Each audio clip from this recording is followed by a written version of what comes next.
பதில் சொல்லுங்க விஜய். செய்தியாளர்கள் கேட்க கேட்க நிற்காமல் விரைந்த விஜய். திருச்சி விமான நிலையத்தில் செய்தியாளர்களை சந்திக்காமல் விஜய் சென்ற சம்பவம் பரபரப்பை ஏற்படுத்தியுள்ளது.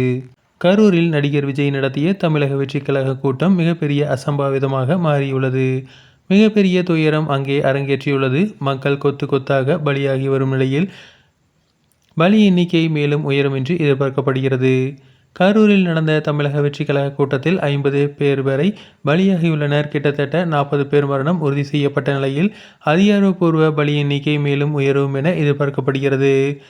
பலர் ஆம்புலன்ஸில் கொண்டு வரப்படுவதால் கரூர் அருகே உள்ள மாவட்டங்களிலிருந்து மருத்துவர்கள் வரவழைக்கப்பட்டு சிகிச்சை அளிக்க ஏற்பாடு செய்யப்பட்டுள்ளனர்.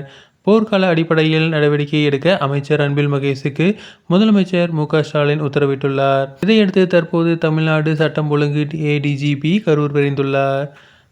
த.வே.க. கூட்ட நெரிசலில் சிக்கி தனியார் மருத்துவமனையில் சிகிச்சை பெறுவோரிடம் எந்த கட்டணமும் வாங்காதீர்கள், நாங்கள் பார்த்துக் கொள்கிறோம் என மருத்துவமனை நிர்வாகத்திடம் கூறியுள்ளோம்.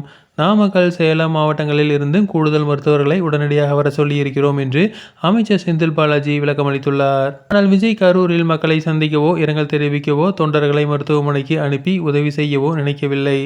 இந்த மரணத்திற்கு இதுவரை ஒரு இரங்கல் போஸ்ட் கூட விஜய் செய்யவில்லை. ஆனால் அவசரமாக அவர் சென்னை விரைகிறார். இதற்காக அவர் திருச்சி விமான நிலையத்திற்கு விரைந்துள்ளார். திருச்சி விமான நிலையத்தில் செய்தியாளர்களை சந்திக்காமல் விஜய் சென்ற சம்பவம் பரபரப்பை ஏற்படுத்தியுள்ளது. அங்கே செய்தியாளரிடம் விஜய் சார், மக்கள் பலியாக இருக்கிறார்கள், விஜய் பலர் செத்துட்டாங்க, செய்தியாளர்களை பாருங்கள், எங்களிடம் பதில் சொல்லுங்கள் என்று கேள்வி எழுப்பினர். ஆனால் விஜய் இவர்களை கண்டுகொள்ளாமல் முகத்தை திருப்பி கொண்டு சென்றார். மேலும் பதில் சொல்லாமல் போனால் என்ன நியாயம் என்று மீண்டும் கேள்வி எழுப்பினர். ஆனால் விஜய் அதையெல்லாம் கண்டுகொள்ளாமல் அங்கிருந்து கிளம்பி சென்று விட்டார். அவரின் இந்த செயல் கடுமையான விமர்சனங்களை சந்தித்து வருகிறது.